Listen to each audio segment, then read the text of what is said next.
Hello and welcome back to English Unlimited Podcast, the place where we break down English for you, moving you past those standard vocabulary lists and straight into the heart of natural, authentic conversation.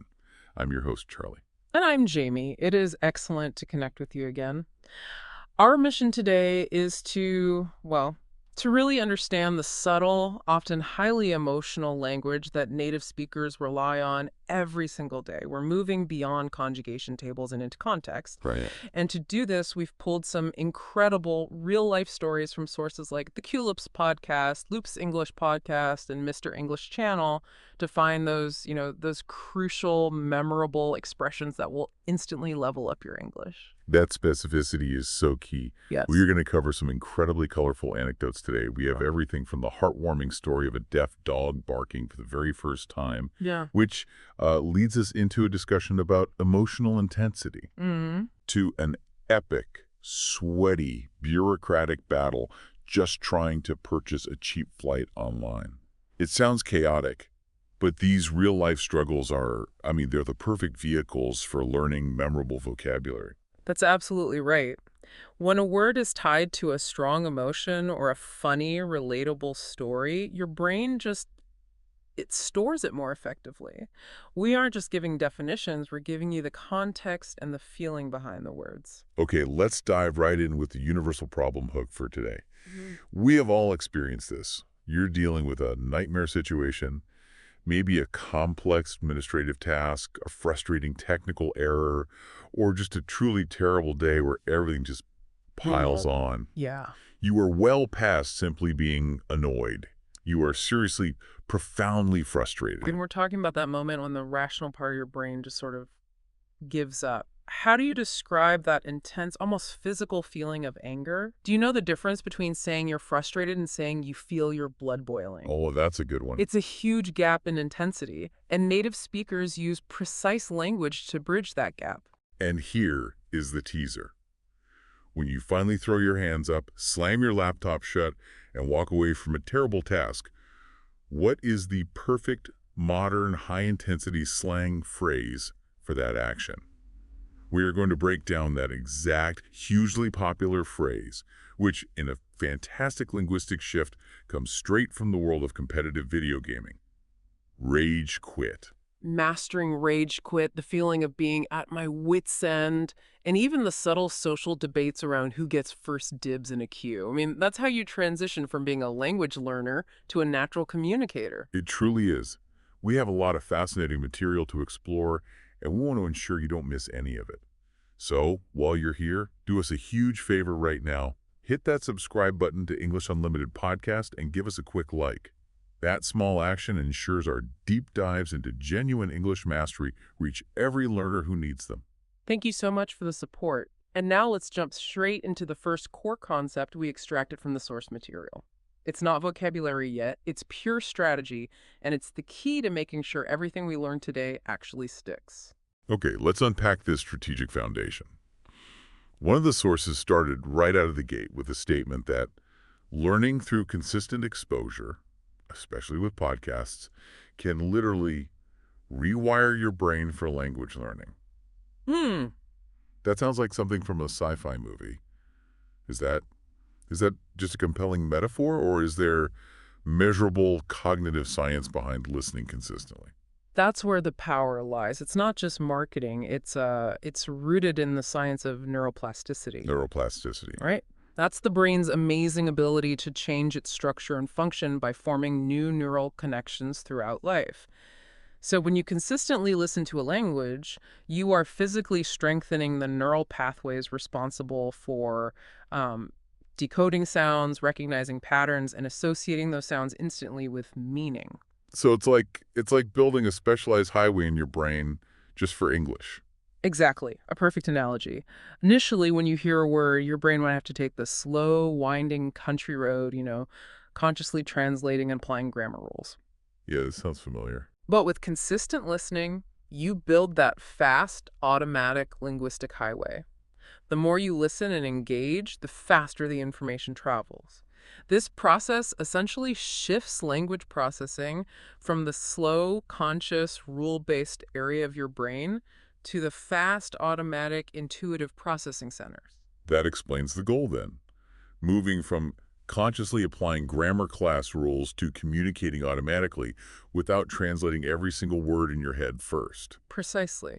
And that distinction leads us to the crucial difference that the source material emphasizes for B1 learners, the difference between fluency and accuracy. Learners often get obsessed with one when they should really be prioritizing the other. Okay, let's make sure we dissect this concept clearly. What's a simple, memorable way to understand the difference between fluency and accuracy for you listening at home? Let's use that typing analogy again, but drill down on the feeling it produces. Accuracy is all about correctness. It's making sure every word is spelled perfectly, every verb is conjugated correctly, and every preposition is in its exact right place. It's meticulous. It sounds slow and stressful, frankly. Like when I write an email in English and spend 10 minutes just checking the articles A and... That's high accuracy, low fluency work. Exactly. Now, fluency is about smoothness and speed. It's the ability to communicate effortlessly, without long pauses, without having to search for words, and without constantly translating in your head. So, if I prioritize accuracy, I might produce a perfect written paper, but I'd struggle to keep up in a fast conversation. But if I prioritize fluency, I sound natural and fast, even if I don't know, accidentally use he instead of she once in a while. That's the trade-off at the intermediate level. And the sources strongly suggest that at the B1 stage, you must push for fluency first. Why? Why is that? Because conversational flow and automaticity are what reduce stress and allow you to participate in real time.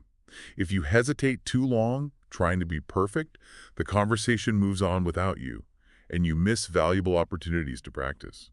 Mastering the subtle emotional language we covered today is a pure exercise in building fluency. That makes perfect sense.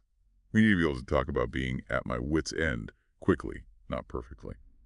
Okay, let's move to the Goldilocks principle for choosing content. Why do the experts insist that a B1 learner should not immediately jump to advanced native content? I mean, shouldn't we always be trying to challenge ourselves by listening to complex native shows like Serial or Stuff You Should Know? That drive to challenge yourself is admirable, but it's often counterproductive in language acquisition. This is the Goldilocks principle. The content must be not too hard, not too easy, but just right. And the target we are aiming for is approximately 80% comprehension. 80%. Why that specific number? Why not 90% or say 60%? It's a matter of psychological and cognitive safety.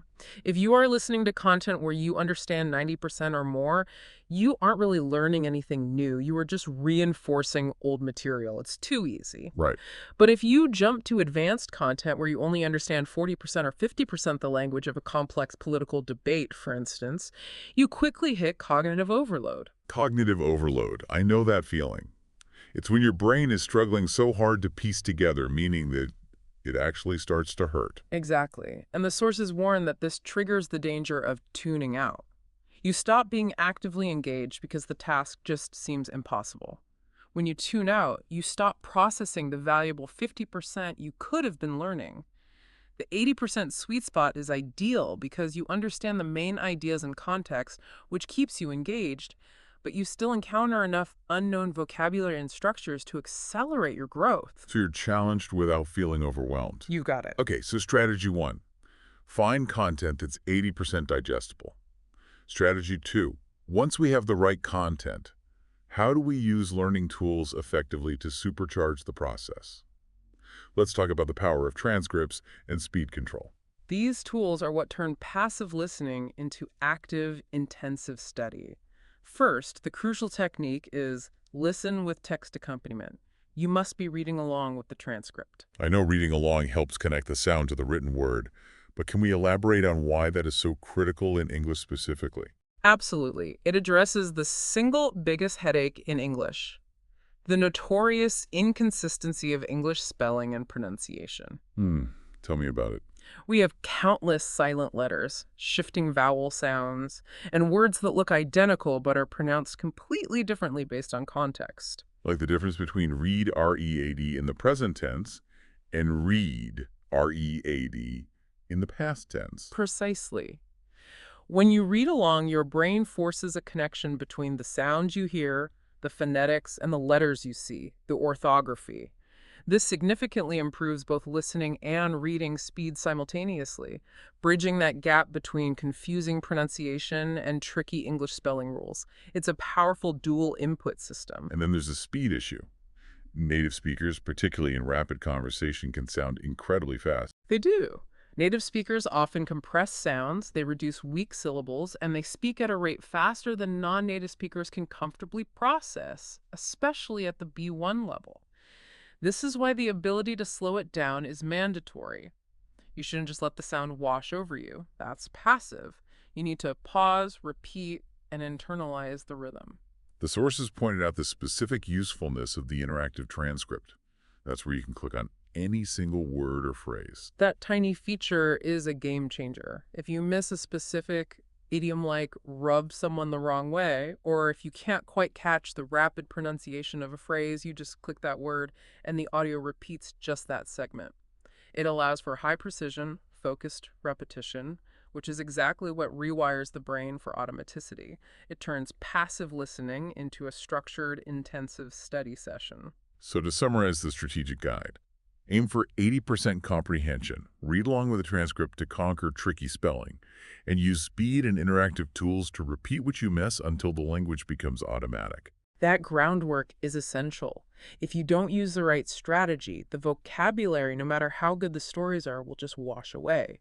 But armed with that strategy, we can now master the subtle shades of meaning that define real fluency, starting with emotional intensity. Okay, let's transition into our vocabulary deep dive, starting with a classic mix-up for B1 learners. We drew this from the Culip story about the dog, Pinky.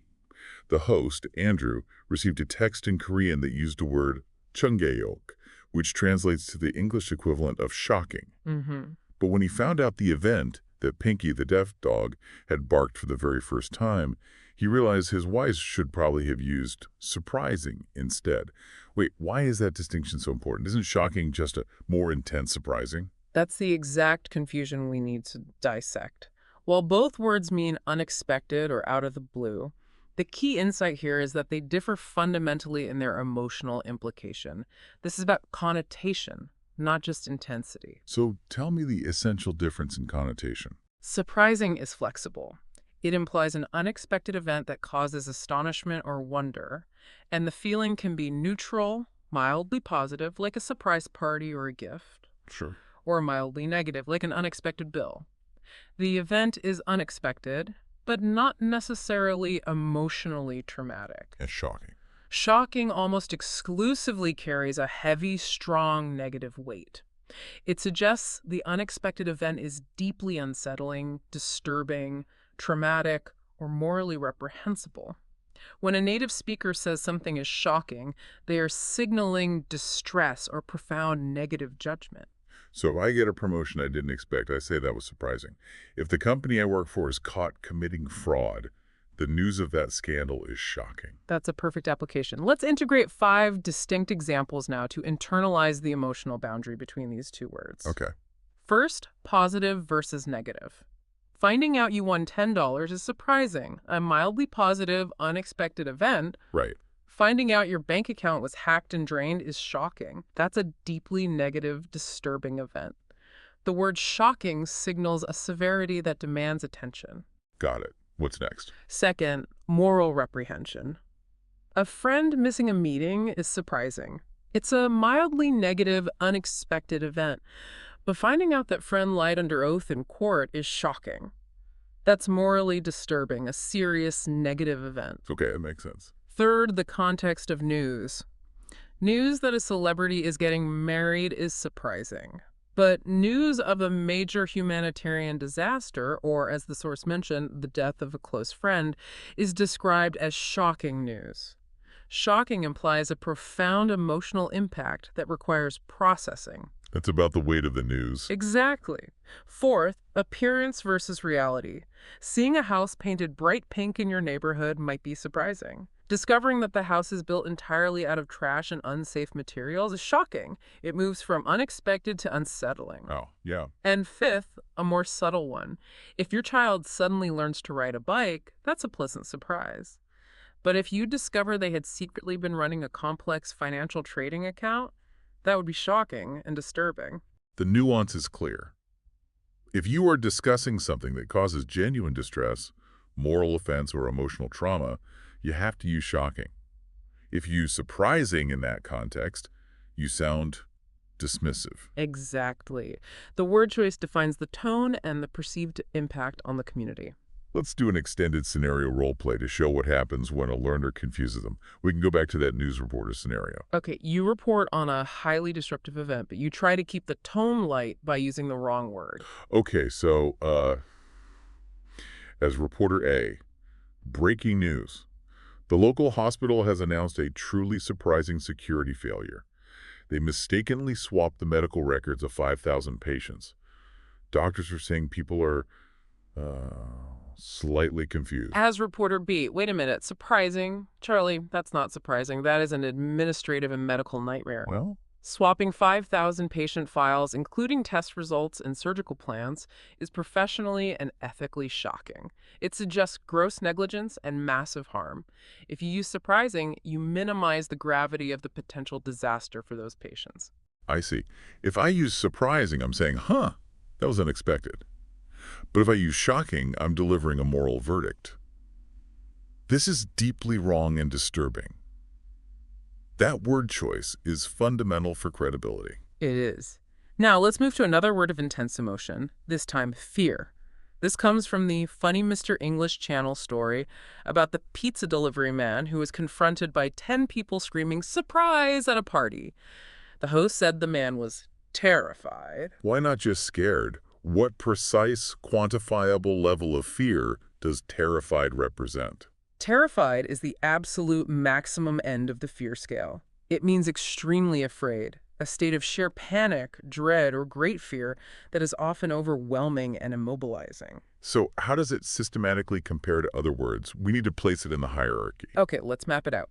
At the bottom, you have nervous or anxious. That's a mild anticipatory fear about a future event, like being nervous before a test. Sure. Then you have scared or afraid. That's a general, moderate, present tense fear, like being scared of heights. Frightened is a bit more sudden. An intense fear, often used like scared, but it implies a quick startle. And then at the very top, you have terrified, maximal, overwhelming fear. It implies a state of panic or horror. So the pizza man wasn't just scared. He was suddenly confronted by unexpected aggressive noise, triggering an overwhelming panic response. Exactly. He went into a momentary flight or fight mode, hence terrified. Let's flow through 5 contexts to cement the word's strength. Okay. 1. A formal context. The economist was privately terrified that his complex modeling contained a subtle hidden flaw that would invalidate years of work. Wow, okay. 2. A casual context. I was absolutely terrified when I realized I had left my phone on the train just as the doors closed. I'm getting there. 3. A funny or weird context. When my friend dressed up as a giant talking sandwich and jumped out from behind the sofa, I was briefly terrified before I realized who it was. 4. A historical context. During the bombing raids, the civilian population was terrified by the nightly sounds of the air raid sirens. Very serious. And 5. A philosophical context. Confronting the ultimate silence of deep space, the astronaut was terrified by the vast indifference of the cosmos. You can really feel the intensity of that word. Now, let's do a slightly longer role play to demonstrate that shift from mild concern to panic.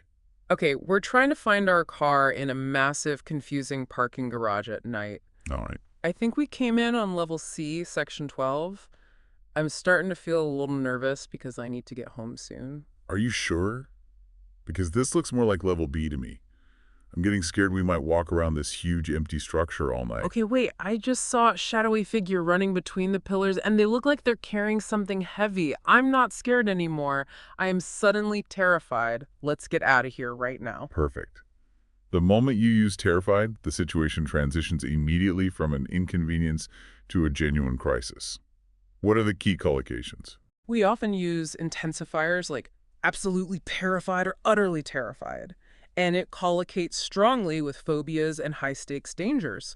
Terrified of heights, terrified of public speaking, terrified of the dark. Use it judiciously. It's a powerful word for maximum fear. Okay, let's dial the emotional intensity back slightly, from panic to deep irritation. Mm-hmm. Back to the Pinky the dog story. The host noted that Pinky had barked at another dog on the street because the other dog must have rubbed Pinky the wrong way. This is one of my favorite English idioms because the metaphor is so perfectly visual. It describes a slow burn, persistent kind of annoyance that is not worth shouting about but constantly causes discomfort. I want to focus on that physical analogy. We know it relates to petting a furry animal against the direction of the fur. Mm. What does that physical friction represent emotionally? When you pet a cat or dog smoothly, it feels good. No friction. When you stroke it backward, the wrong way, the fur resists, the animal bristles, and it creates a persistent, subtle feeling of discomfort or mild protest. Emotionally, the idiom to rub someone the wrong way means that someone's mannerisms, personality traits, or consistent behaviors are irritating or annoying to you, often at a subtle or unconscious level. It causes friction that goes against your internal sense of social comfort. So it's not a single event like spilling coffee on me. It's a sustained quality of a person or situation. Exactly. It's usually tied to their character or their habits. Let's explore 5 contexts to show the breadth of this feeling. Okay.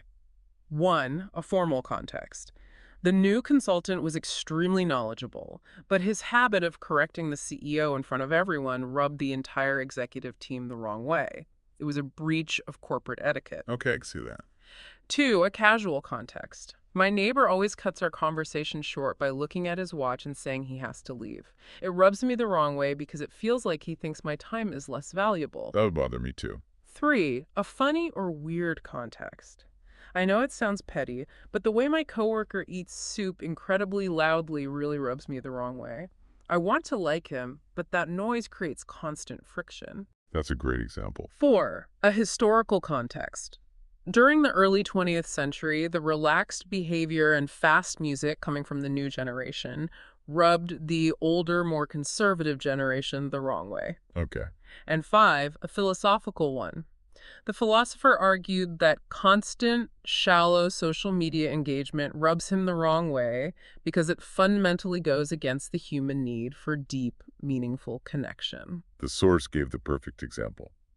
A roommate who never cleaned up after herself. That persistent mess causes constant, low-level friction. Let's do an extended role play using that concept. Okay, I'll be the person whose boundaries are being violated and you can try to mediate. As the mediator. Hey, what's going on? You and Mark seem really tense lately. Did he do something specific? No, that's the problem. It's not one big thing. It's that he leaves his shoes right in the middle of the hallway every day. It's Yeah. the way he borrows my things without asking. Individually, these things are minor, but collectively, his lack of respect for shared space really rubs me the wrong way. It's persistent friction. I understand. That constant disregard for the rules of the house would absolutely rub me the wrong way. It's not rage. It's a slow buildup of annoyance. Precisely. And what really seals the deal is the fact that he whistles constantly. It's just this tiny, annoying sound. That persistent whistling rubs me the wrong way every morning when I'm trying to focus. It's like sandpaper. Wow, okay. That paints a very clear picture. That illustrates it perfectly. It's about ongoing characteristic behavior. Now let's clarify the nuance one host mentioned, the difference between North American and UK usage. I remember that. Is it rub the wrong way or rub up the wrong way? Good question. If you're speaking English primarily in the US or Canada, you should stick to the standard, to rub someone the wrong way. In the UK, you might sometimes hear the particle up, to rub someone up the wrong way. But for most global English learners, sticking to the phrase without up will sound more natural and avoid confusion. The meaning, however, is identical. So for our B1 audience, stick to the simple structure.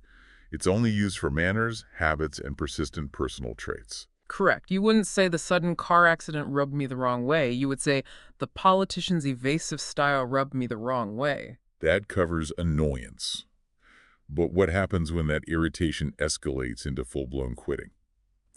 That brings us to Andrew's epic, sweaty battle with the Korean payment system while trying to buy that cheap flight to Sapporo.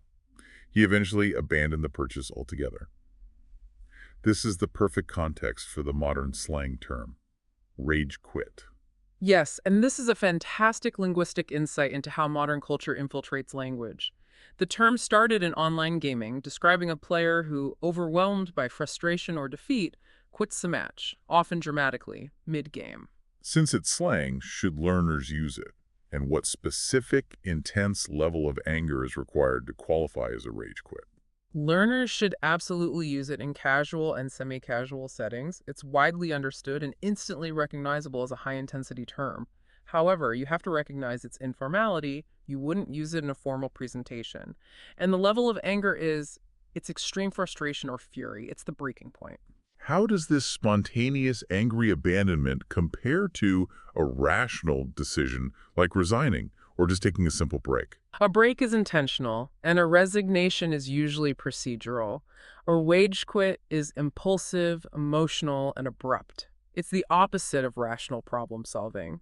It's that moment Andrew realized he was going to miss the cheap ticket anyway, and in a fit of heat and frustration, just slammed the browser closed. Let's flow through 5 scenarios to show its versatility outside of gaming. Okay.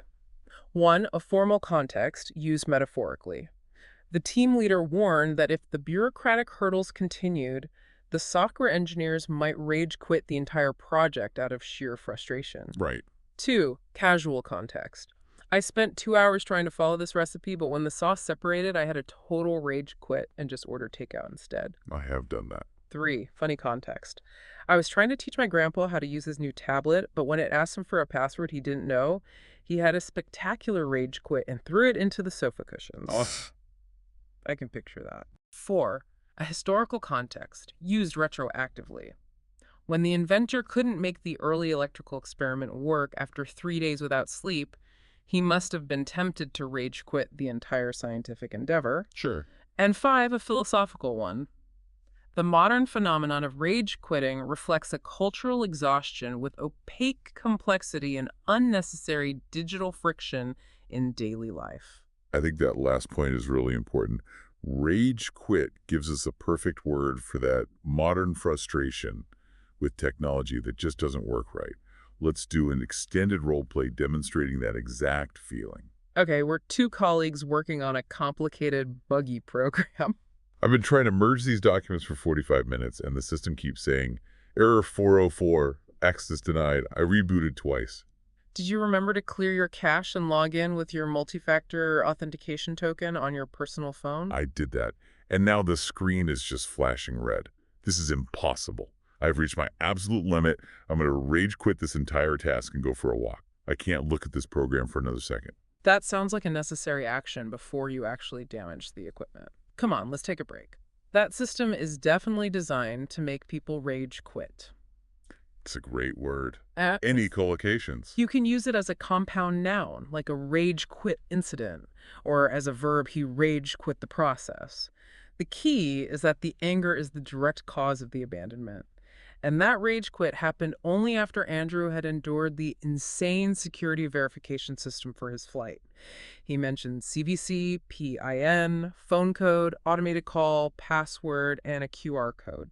6 or 7 complex steps just for one cheap ticket. Exactly. He perfectly captured this ordeal by saying the system forced him to jump through hoops. The idiom is so visual. Hmm. Why does this phrase use the image of the circus? Can you elaborate on the etymology and the feeling it conveys? The etymology is critical here. It draws directly from the Circus Act, where trainers force animals, which are often intelligent and powerful, to perform complicated, unnatural, and ultimately pointless tasks like leaping through a ring or a hoop. The implication is degradation and excessive labor. So the definition must focus on the feeling of being forced to perform for bureaucracy. Correct.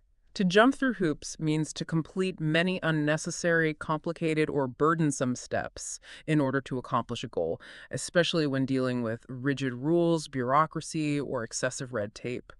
The effort required is disproportionate to the task. Let's integrate 5 contexts naturally into our conversation. Sure.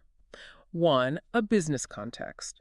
Trying to get basic funding for a small business means you constantly have to jump through hoops with different banks, filling out forms, and providing endless documentation. It feels like a performance, not a process. I can imagine. 2. Everyday life. I swear, trying to cancel a mobile phone contract is the worst example. They make you jump through hoops, transferring you to 3 different departments and asking you the same security questions 6 times, hoping you'll give up. Oh, that's the worst. 3. A humorous context. My son wanted to borrow the car last night, and I made him jump through hoops, wash the dishes, fill the gas tank, and write an essay on road safety just to teach him a lesson about responsibility. Huh. That's fair. 4. A historical context. Immigration and naturalization processes historically forced people to jump through complex legal hoops that were designed to exclude rather than facilitate. And 5. An academic context. Getting a manuscript published in a highly selective journal often means having to jump through editorial hoops, revising the methodology based on minor, sometimes contradictory reviewer comments. That's fantastic. The common thread is always unnecessary complexity imposed by an authority. Yeah. Let's do an extended role play based on Andrew's experience with the verification system. Okay, I'll play Andrew, expressing the agony. And you're trying to buy a $90 flight, and the Korean payment system demands 7 layers of verification. I have entered the PIN, verified the CVC, scanned the QR code, and now the system wants me to wait for an automated phone call to verify my text message code. Are you kidding me? Oh my gosh. This is supposed to be a standard transaction. I've had to jump through hoops that a trapeze artist couldn't manage. And the whole time, the cheap ticket clock is running down, creating pressure. They're making you perform these tedious tasks while creating a crisis. Exactly. I feel like a circus animal. All these complex, time-consuming steps are just designed to make you fail or pay more. Why can't they just take my money? I'm exhausted from all this digital performance. That level of detail shows why the idiom is so expressive. What are the key collocations? It's almost always linked to the source of the difficulty. So jump through bureaucratic hoops, jump through regulatory hoops, jump through financial hoops. It's a complaint about inefficiency and pointless complexity. Now, this complexity and the heat of the South Korean summer led Andrew to a complete breakdown. He was making the purchase in boiling weather, and he said he was boiling hot and frustrated and really just like at my wit's end. That's the feeling right before the rage quit. These 2 phrases, at my wit's end and blood boiling, capture the transition from mental fatigue to physical rage perfectly. Let's break down the mental fatigue first. At my wit's end, the word wit means reason or intelligence, right? Yes. Wit here refers to your ability to reason, your common sense, or your mental capacity. So if you are at your wit's end, you are literally at the limit of your mental resources. So the definition for at my wit's end is? It means feeling utterly exhausted, completely confused, or out of logical options. You have tried every rational solution, every trick, and you have reached the absolute limit of your patience. You are mentally defeated. And then the physical manifestation, blood boiling. Blood boiling is the pure physical state of maximal, intense anger. The metaphor suggests the sensation of internal heat rising, often to the point where the anger is visible to others. You might flush red, speak loudly, or start trembling. It's the point where mental exhaustion transitions into physical rage. So wit's end is the internal silent defeat. Blood boiling is the outward explosive rage. Let's look at 5 scenarios for at my wit's end. Okay. 1. A formal context. The IT department was at its wit's end trying to solve the malware issue, having tried every known patch and firewall adjustment without success. They had exhausted all their mental expertise. Got it. 2. A casual context. My 2-year-old asked me why for every answer I gave him for about an hour straight, and honestly, I was at my wit's end by the time his nap time arrived. Oh, I can feel that one. 3. A funny one. I tried to follow a map to a hidden restaurant, but every street sign was wrong. After 3 hours of driving in circles, I was at my wit's end and ready to call a helicopter. 4. A historical context. The wartime code breakers were often at their wits' end attempting to crack the enemy's constantly changing encryption patterns. And 5, self-reflection. Sometimes when I'm meditating, trying to quiet the constant flow of thoughts makes me feel at my wits' end because the mental noise never stops. That feeling of having exhausted all logical recourse is so strong. Now let's do 5 examples for blood boiling. All right. 1. Formal context. When the company leadership realized a subordinate had deliberately leaked proprietary information to a rival, the CEO's blood was boiling, leading to immediate termination. Okay, very intense. 2. Casual context. My neighbor constantly parks their huge truck right in front of my driveway. Every time I see it, my blood starts boiling. That's a classic. 3. A funny, weird one. I was waiting in the longest line at the supermarket, and then someone cut in front of me with a cart full of groceries. My blood was boiling just from the audacity. Yep. 4. Historical context. The announcement of the unpopular new tax law caused the public's blood to boil, sparking widespread protests and resentment. Sure. And 5. A moral reflection. Listening to stories of animal cruelty makes my blood boil because I feel such intense, righteous anger on behalf of the voiceless. We need to combine them now to show the full scale of the breakdown. Let's extend that customer service line dialogue. Exasperated customer 50 minutes into the call. Hmm? So to confirm, you want me to mail this form to an address that hasn't existed for 2 years and then call back to confirm receipt. Monotone rep. Yes, sir, that is the required process. I apologize for the difficulty. Difficulty. I have spent all morning on this, been transferred 6 times, and you just asked me to mail something to a dead address? I have run out of ideas. I am completely, utterly at my wit's end. Rep. And sorry, sir. Our system. Shouting, clearly angry. Don't you talk about your system! You are making my blood boil right now. I am so frustrated I feel physically ill. There are no rational steps left. I'm gonna rage quit this account. Fantastic. The phrases work together to convey the entire emotional journey of failure. And tragically, when Andrew finally had enough, the system timed out and he was forced back to square one. This is another crucial idiom that comes from board games, literally referring to the first position on the playing board. And the definition. Back to square one means to be forced to start over from the very beginning after a major failure or setback, often implying that all previous effort was wasted. Let's look at 5 professional and personal contexts for this idiom. Okay. 1. A formal context. Due to a massive data breach, the security team had to scrap the new protocol implementation and go back to square one with their design. A huge waste of time. Exactly. 2. Casual context. My oven broke in the middle of baking this incredibly complicated cake.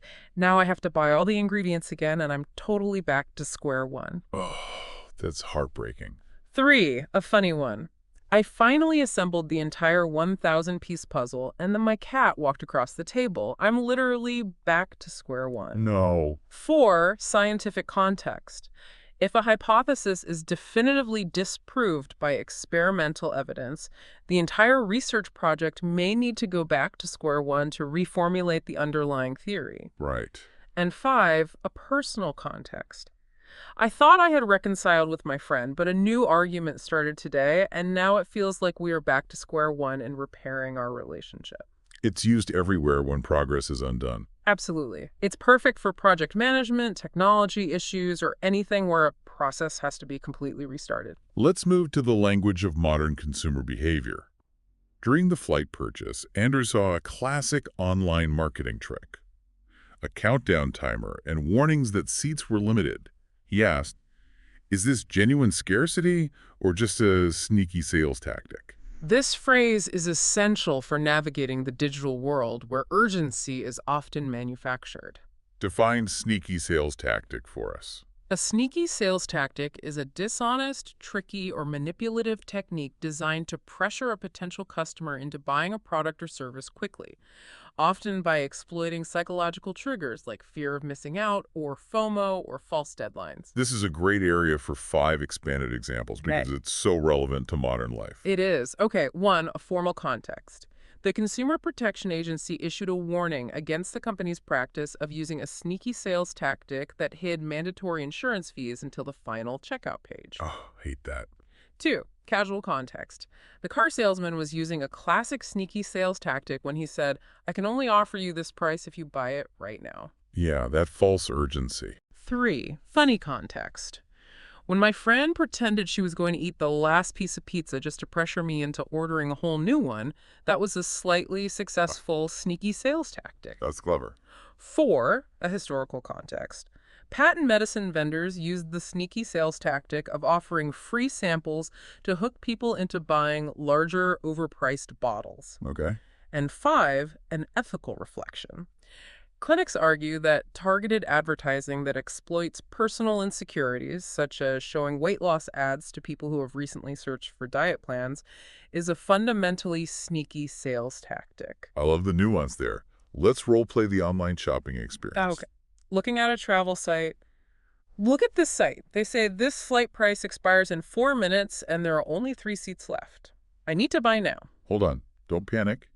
That is almost certainly a sneaky sales tactic. Hmm. They want you to make an impulsive purchase without checking a competitor's site. If you refresh the page in 5 minutes, I guarantee the price and the countdown will reset. You're probably right. I've seen this before. It's a high-pressure technique. Remember the pop-up that said, "Are you sure you want to miss out on this incredible deal?" That manipulation is precisely what the phrase describes. It's often linked to concepts like high-pressure selling or bait and switch, but sneaky sales tactic is the comprehensive term. Now, let's pivot to a phrase that sounds extremely formal: standard operating procedure.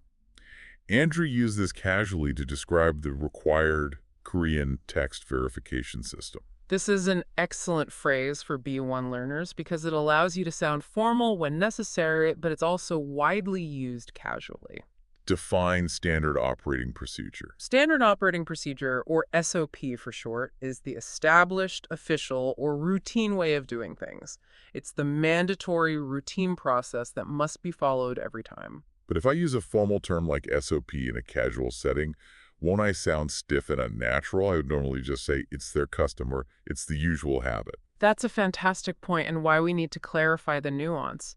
If you say it's their habit to leave their shoes in the hall, that's personal and informal.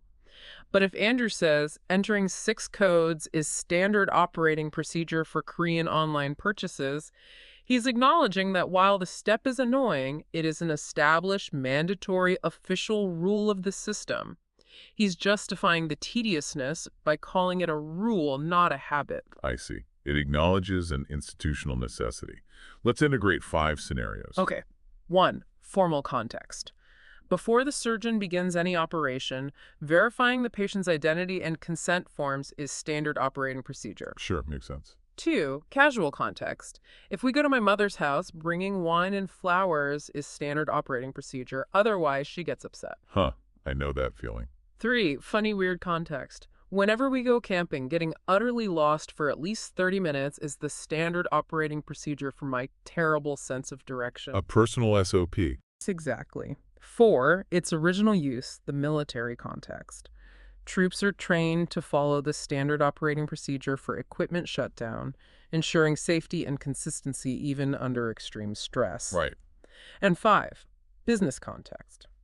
For any new product launch, obtaining legal clearance for all advertising claims is standard operating procedure to avoid lawsuits. Let's role-play an office routine to show how this is used casually to explain a tedious rule. Okay.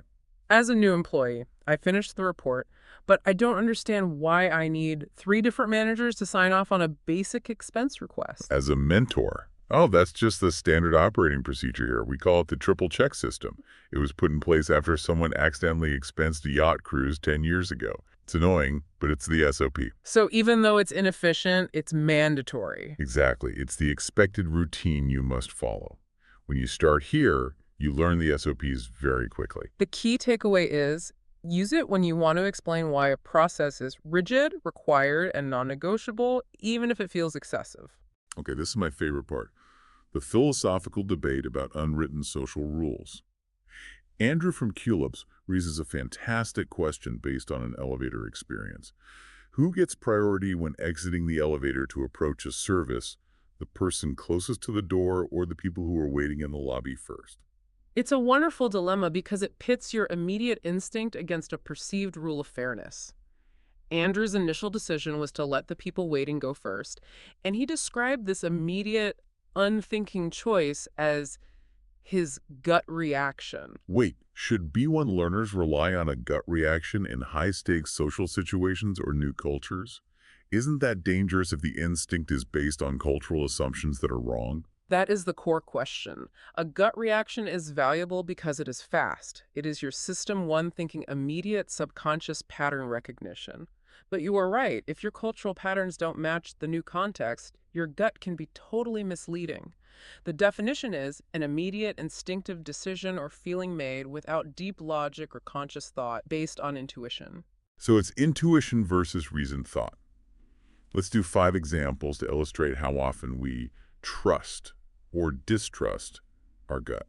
Okay. 1. A formal context. The CEO listened politely to the detailed market analysis, but admitted that his gut reaction was that the timing was wrong for the launch. Okay. 2. Casual context. I had 3 choices for dinner, and I went with the burger because my gut reaction told me it was the safest bet. Simple enough. 3. A funny one. I know I shouldn't have opened that email from the stranger, but my gut reaction was that it looked hilarious and I clicked it anyway. Risky. 4. A historical context. When facing an ambiguous situation in battle, successful military commanders often relied on their years of experience to produce a decisive gut reaction move. So it's trained instinct. Right. And 5, a scientific context. Researchers often study how repeated practice can train the brain to produce reliable, expert gut reactions in fields like chess or diagnosis. Let's role play a moment where the gut reaction is immediate but potentially wrong. Okay. As the manager, under pressure, we have 2 job candidates, A and B. Candidate A has incredible qualifications and great references. Candidate B is okay, but I like them more. As the advisor. So your data supports A, but your gut reaction leans toward B. Why? I don't know why. My gut reaction is that candidate B will be a better cultural fit, even if A is technically superior. I'm going to trust my gut this time. Be careful. While listening to your gut reaction can be helpful, it might just be bias. You should try to find some facts to back up that initial instinct. Perfect. It's often used when we are making a decision under pressure or when rational factors are balanced. Okay, now let's look at the concept that challenges the gut reaction in the elevator scenario. First dibs. Andrew wondered if the people waiting in the lobby first should have gotten first dibs at the service. Is this purely juvenile, or do adults use it seriously? It is highly informal, but adults use it constantly, often in a humorous, slightly competitive way to establish priority. Define first dibs. First dibs means the right to choose, claim, or access something before anyone else. It establishes a quick, informal, verbal priority. Let's integrate 5 contexts for first dibs. Okay. 1, a formal context, but used jokingly. I need to get to the airport earliest, so I called first dibs on the front passenger seat for the ride this afternoon. Classic. 2, a casual context. If the mail brings the new movie tickets today, I have first dibs on watching them first because I bought them. Fair enough. 3, a funny one. We opened the pizza box, and I immediately called first dibs on the slice with the slightly burnt cheese because I like it crispy. That's a bold move. 4, a legal context, conceptually speaking. The concept of intellectual property is often debated in terms of who has first dibs on profiting from an original invention or design. Okay. And 5, a social context. In a group setting, if there is a limited resource like the last cupcake, the person who calls first dibs loudest usually wins. Okay, let's bring both concepts back to the elevator debate and role-play the argument. This requires challenging the other speaker's logic. Okay, I will stand firm that the people waiting in the lobby deserve priority based on time invested. Arguing for gut reaction pragmatism. You were standing right at the door when the elevator opened. You should have just walked out. Your gut reaction to let them go first was too polite and inefficient. The line starts at the service, not the lobby. You had first dibs on leaving the elevator. But they were waiting for 10 minutes before I even entered the building. My gut reaction told me that the person who has invested more time in the queue should maintain their priority. They have first dibs on the service because they arrived first. That's an abstract rule. You reset the line when you enter the elevator. Pragmatically, the person closest to the opening gets the advantage. You should have relied on physical reality, not some abstract, unwritten rule of lobby priority. But what if I had walked out, then realized they had been waiting? That would violate my sense of fairness. Sometimes you must override your quick physical action, your gut reaction, with a sense of social justice, which dictates they have first dibs. I think the debate highlights that mastering English isn't just knowing the definition, but understanding how people use these phrases to justify complex social behaviors. That's real fluency. That was an intense exploration of emotional language. Now, let's wrap up with 3 common mistakes I see B1 learners making when they try to incorporate these powerful phrases into their own conversations. I'll pose the common, understandable mistake, and you deliver the sharp, natural correction. Ready? Right. Mistake 1. Confusing the end with at my wit's end. A learner is trying to fix their computer, keeps failing. They say, I cannot fix this computer, this is the end. Can I say it like that? While grammatically correct, it sounds very dramatic and nonspecific, like a movie trailer. Right. If you are frustrated by a problem, the natural emotional phrase for expressing mental exhaustion is to say, I am at my wit's end with this problem. This phrase precisely communicates that you have run out of ideas and patience, which is much more descriptive than simply saying, this is the end. Much clearer. Okay, mistake 2. Literal translation of sneaky sales tactic. The learner wants to describe the travel website's urgency timer. They might say, that was a tricky selling action to make me hurry up. How do we sound natural? That translation is clunky. You need the full idiomatic phrase, which is widely accepted in conversation. That was just a sneaky sales tactic. Oh, yeah. Alternatively, you could use, that was classic high-pressure selling. If you use the full phrase, you immediately signal to the listener that you recognize the manipulation. Excellent. And finally, mistake 3. Using run quickly instead of the focus verb bolt. Andrew wondered if he should have run quickly to the clinic when the elevator opened. Can I say, if I had run quickly when the door opened, I would have been first? You can, but it's weak.